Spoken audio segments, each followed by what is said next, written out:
All right. We got him. Your former boss, Raja Bell. We got him. Mark Cuban, owner of the Dallas Mavericks, joining us now on Kanell and Bell. Mark, how are you doing this morning? Good, guys. What's up? Sorry I'm running late. I'm at IHOP just finishing up breakfast. Hey, you're going to pink slip in your locker, Mark. I know, man. My days are numbered. I love it. We appreciate you taking the time to join us. We really do. Let's start it right off with Kristaps Porzingis and Luka, your Rookie of the Year, showcasing their pictures in the gym. They've been out there, look like they're flexing on everybody. What has that done for you and your transformation? Are these guys challenging you as the owner or what? Yeah, basically. I told them they all had to look like Raja Bell in his prime or it's over. These guys have got to get ready. And the league used to be like Raja, when he was with us, guys would come to camp to get into shape. Now guys come into camp ready to go, flex in, and these guys know, particularly KP, because he's coming off an injury, that they've got to be ready. And Luka knows, that he kind of tailed off a little bit at the end of the season, and he doesn't want to see that happen again. And so these guys are ready. The whole team knows that the West is wide open. We went from having one team with 5 all-stars, give or take, to, a bunch of teams with 2 superstars, and we think our young guys can push themselves up to that level as well. So anything's possible, but you've got to be prepared, and that's been our message to them. Mark, let me ask you about Luka specifically because, obviously he came in and he took the league by storm. You guys pulled the swap on draft night to acquire him. And watching him, I asked the question, I don't know if it's a fair one or not, but I'm going to ask you, is his success is the fact that he was more successful than most rookies last year more because he played as a pro for 4 or 5 years and he was already conditioned to the pro game? Or is he just that much better and going to be that much better of a player for the generation of his class in the NBA? It's skill, talent, and size. I mean, he has a great basketball IQ. He's got amazing court vision. And because of his height and strength, he can man up on guys. He can be physical with guys because of his strength, and because of his height, he can make a pass over a guy. I mean, Roger, there's guys who get you the ball ready to go, and when you look up, it's there. And then there's guys, you're running the court hoping they see you, right?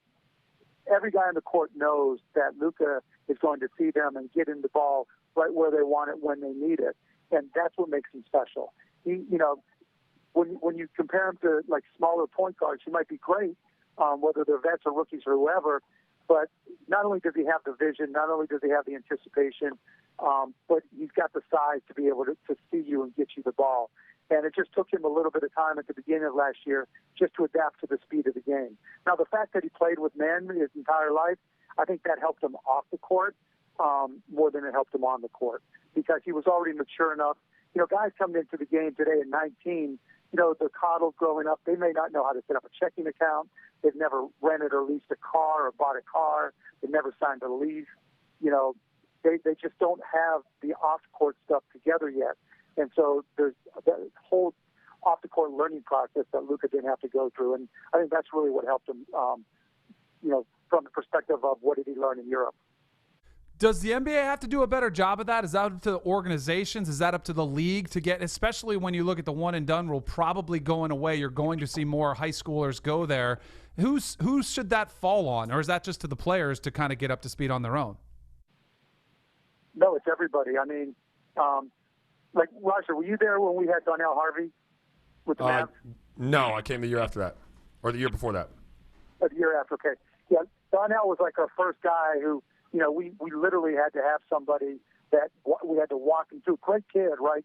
Great guy, but he hadn't been through being on his own at all. I mean, and so we had to basically babysit the whole process. And so I think what's different today is kids, because of social media, are much more aware of how people perceive them. And so I think agents are going to step up some in helping to prepare them.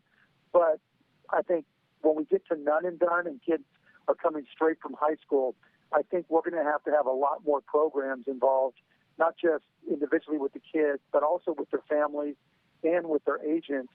There's just, it's like going to college for the first time. It's like graduating early, I guess, from college and having to face all those challenges of adulting. And it's going to come, when the none and done kids are out, it's going to come down to the NBA and the teams putting together the programs.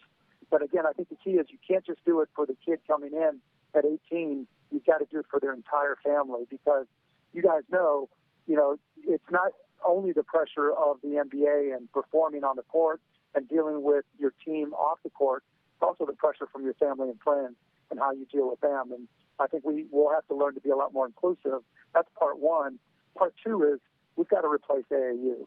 I think that's a big cause of the consternation and problems that we face. And I'm a big fan of starting to do academies where we take kids who are in the Dallas area and develop them so that they're performing not just on the court, but also doing well in school, and understanding that, basketball IQ isn't just about what you do on the court. It's about how prepared you are for life, because so few are going to make it. So I think there's a lot of obligations for the teams and the NBA, but a big part of it is going to be doing our work when the kids are 13, 14, 15 years old, in terms of really, being realistic about their chances and what it takes.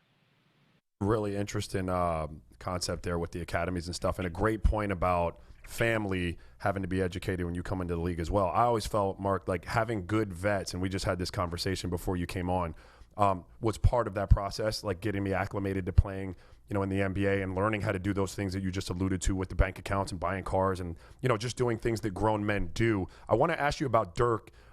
He's a great vet. He was young when I was there, but he's a great vet now. And his relationship with Kristaps, you see them and you could see the physical similarities. Is he involved? Is Holger involved with Kristaps and trying to grow his game and continue to blossom as a pro? Holger wasn't, but Dirk definitely was. They would work out some together before games, and Dirk, Raja, he's not quiet. Dirk's going to tell you what's on his mind, usually in the form of a joke or some unique remark, and so yeah, they definitely bonded and they definitely got to know each other. Dirk is an icon, and I think every kid, no matter where they're from, looks up to him, and so especially in his last year where Dirk really wanted to not only see everybody, just make that tour and enjoy his last moment, but also make sure that he had an impact on guys like KP and Luka and our other young guys, Jalen Brunson, etc. That's just the kind of guy Dirk is. Mark, I'm curious to hear your standpoint from owner's perspective, because across the NBA, we've seen more and more power being given to the players, and they've wielded it. They're getting out of situations they're not happy in, whether it's a franchise and they're asking for trades, sitting out, forcing trades, leaving through free agency. So this power that's been given to the players, and they've taken ownership of it, has really been praised. As an owner, does it make you nervous when you see the players having more power, or what are your thoughts when you see these things unfold? Oh, not at all. Look, unlike every other professional sports league, we're a talent-driven league. You couldn't, on the Dallas Cowboys here in Dallas, you can name Ezekiel Elliott, you can name Dak Prescott, and you probably recognize them if you saw them. If the other 51 guys on the roster, you probably wouldn't recognize them if you saw them. Unlike the NBA, where between NBA 2K and social media, you recognize, typically 15 guys on the roster. And so we're already a much more talent-driven league, but we get the benefits of that. Our guys have the biggest social media followings. Our guys have the biggest social impact when there's issues around the country, around the world. And so, guys have made the effort to develop those followings and to build themselves as brands. And the NBA is the only professional sport that's really benefited from that. And the trade-off to that is talent has more power. And in reality, that's just real world. In my technology businesses, if you're somebody that's an expert in AI, if you're a data scientist, you're always a free agent, and I have to find ways to keep you happy and to keep you as an employee, because there's no CBA, there's no tampering rules in real world. And so if there's a great employee, then somebody's always coming after them, and you have to adapt and be prepared to work to keep them. And so now that's just come to the NBA. So I don't have a problem with it. And I think this summer it's really benefited the NBA. We went from the Warriors being a dynasty to it being wide open. And the best way to evaluate that or to judge it is to, from our ticket sales. Last year, there were two teams that never played to an empty seat. LeBron and really whatever team LeBron's on doesn't play to an empty seat anywhere in the league, and the Warriors don't play to empty seats anywhere in the league. Everybody else, you had to hustle to sell tickets. Now, that's different. You know, you're going to have two stars on a lot of different teams. So now the Lakers and still the Warriors with Steph. Now the Clippers, a little bit more so the Bucks. You know, now maybe the Rockets might be a draw. So you're going to have more teams that are able to sell more tickets, and that benefits the entire NBA. Mark, let me ask you, you got Rick Carlisle. He's the second longest tenured coach in the NBA, and Donnie Nelson's the second longest tenured GM in the NBA. You haven't made the playoffs since 2016, but you guys are right back, heading in the right direction. You got a great young nucleus as well. Talk about like your approach in a day and age in the NBA where there's no patience with the coaching position or the general manager and executive position, your approach to it, because you guys have been really solid and kind of steadied the ship right through here. Well, there's two different things. One is Dirk, right? Dirk has done so much for me personally, the team, the organization, the city of Dallas, that I made a commitment to him long ago that I would never turn my back on him. And so even though, you know, he wasn't playing at the same level the last couple of years, we weren't going to do like some other teams have done, and let's just see what we could get for Dirk. And, you know, in some respects it was great for the organization, and in some respects it made it a little bit more difficult to attract free agents, because guys know that, you know, 2018 Dirk wasn't the same as 2011 Dirk. That, you know, Father Time's undefeated, and that's just a reality. And so, you know, that commitment to me was more important than anything else. Now, that said, we also knew that at some point, you know, from the time I bought the team, we, you know, went 15 years without a losing season and 10 straight years of 50-plus. I mean, since I bought the team, we have the second best record in the NBA. We knew at some point that we were going to have to suck. You know, you can only stay in the middle so long. And so, you know, we decided that, you know, the last couple of years, this was the time to do it. And fortunately, it led us to Luka. It gave us the assets to trade for KP. And so now, you know, we're young. We've got incredible potential. Now we just got to prove that out. And so we'll get back probably, you know, once we're confident in what KP and Luka are doing on the court and the people we put around them, you know, then we can figure out what we need and fill in around them. You know, it takes a team to win. It takes team chemistry to win. And sometimes that's harder to put together than people realize. But we've really, really tried to put together a group of guys that are not only talented, that not only complement KP and Luka, but also are good guys that can have good chemistry together. But now, you know, now you got to play the games and see what happens. Mark, a few weeks ago, you had some interesting comments on Team USA basketball saying Carmelo Anthony absolutely deserved a spot on that roster. Now that they lose over the weekend to Australia, does that validate your comments? I mean, you never know, right? I mean, it's hard to say. Australia is pretty good, but I think it's more than that. I mean, go back to what I just said about Dirk. Dirk earned the right to be a Dallas Maverick his entire career, whether he played 20, 21, or 51 years. And I thought Carmelo, given the impact he's had on USA basketball, earned that same right as well. You know, people have asked me, well, if you wanted him so badly, why don't you put him on the Mavs? Well, it's a different game, different situation, different season. But no matter what, if you're part of USA basketball and the international game is such that it's, you know, the court's not as big, the rules are a little bit different, the three-point line's not as far, he can contribute there. And as long as you can get him agreed to accept his role, you know, whatever Pop decides that to be, then he should be on that team. You know, he's earned that right. And so it's not even about contribution. It's really about the fact that that Melo has been part of that team for so long. I mean, look, you know, this is just my opinion, but if LeBron was on crutches, they probably pick him to be on the team, you know, and I because he's earned that right. And I think Carmelo has earned the same right as well.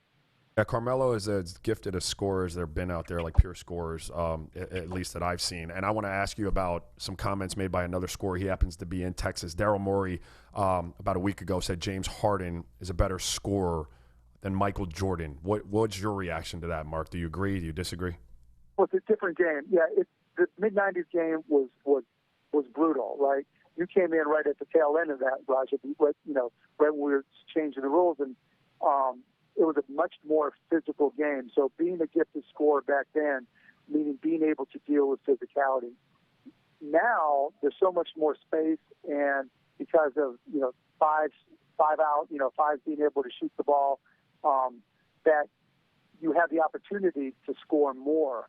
And, the three-point play is more prevalent, or three-point shots more prevalent. So, I think Daryl's right in terms of absolute analytics, but the real question is, if you put Michael Jordan in today's game, he might struggle some because he wasn't a pure three-point shooter. Well, that's wrong. He wouldn't struggle.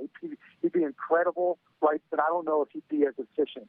But knowing Michael, he'd probably figure out how to be a 45% three-point shooter, and that would change the equation. So let me rephrase it all. If you put Michael Jordan in today's game and he improved his three-point shot like he could, then I say Michael Jordan would be the more gifted scorer in today's game because he's more multifaceted.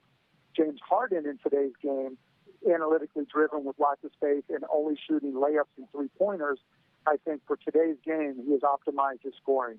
So, I think comparing this era versus last era, analytically, I think Daryl's right. Harden is a better scorer for today's game, but I don't think it's apples to apples. How's that for a long, convoluted answer? I'm very curious to hear your take on the NFL because you are one that's not been afraid to criticize them before in years past. It is the question I have for you is, what advice would you have for NFL owners? Because the relationship between the owners and the players in the NFL is so different than it is with the NBA owners and its players. It's much more of a partnership in the NBA. With the NFL, it's us versus them, and it just doesn't seem. It's very contentious. What advice would you have for NFL owners as far how they can make that relationship better and make the NFL then look healthier, I would say? So the NFL sells the NFL. The NBA sells its players, right? The NFL markets the NFL. The NBA markets its players, and players drive who we are in the NBA. Like I said earlier, you couldn't identify 90% of NFL players if they were standing right in front of you. That's a big part of their core problem. If you look at the NBA, the social media followings of NFL players, it's not that big, right? I don't even know who the largest is in the NFL, but, what do they have? They probably have fewer followers than I do on Twitter. And so that's an issue for NFL players. And I'm thinking it's by design from the NFL because that's what gives them more leverage. NFL players don't make nearly as much off the field, other than the quarterback and maybe one skill position player, maybe two per city, per team, as NBA players do because they just don't have the brand or visibility. That gives the NFL a lot more negotiating power. And I think that's something that the NFL should be helping their players with more. That's part one. Part two is CTE is a real issue, and I don't know that the NFL has owned it. I know there's a settlement, but, when you see Oliver Lucky's not really a CTE type thing, or Andrew Luck, it's not a CTE issue, but you see other players retiring early because they're concerned about, their brains. That's something that has to be addressed. And yes, the NFL has changed the rules some, and I give them credit for that. But they've got to own it and say, this is a problem, and they've got to say, this is what we're doing to fix it, and then fix it. I have a 9, about to be 10-year-old son, and I've already made it clear that, my wife made it clear that he's not playing tackle football. Now, it's also different in that he's more interested in Fortnite than he is in the NFL. Now, he's interested in the NBA, but he knows that's his meal ticket in the future, so I can't really judge that. But his friends even aren't nearly as into the NFL as, we were as kids. So, the participation in tackle football is way down, and that inherently is a problem for the NFL. So I think they need to really address these issues. Otherwise, it's going to continue to get more difficult. So I don't know that there's a short-term answer, but I think it's something that, with athletes in general, the brands and the talent and the visibility and the sellability of the athletes in professional sports today drives success. And look, I get that the NFL dwarfs the NBA in television, but, I think that's going to change. I'm not going to put a timeline on it like I've done before, but I think that's going to be a long-term problem for them. Mark, really appreciate the time and insight. Great interview. We really appreciate it. Thanks so much. Thanks, Mark. Hey, for you, Raja, anything. You know that. Yeah, appreciate it, guys. Appreciate Congrats it. on a great show.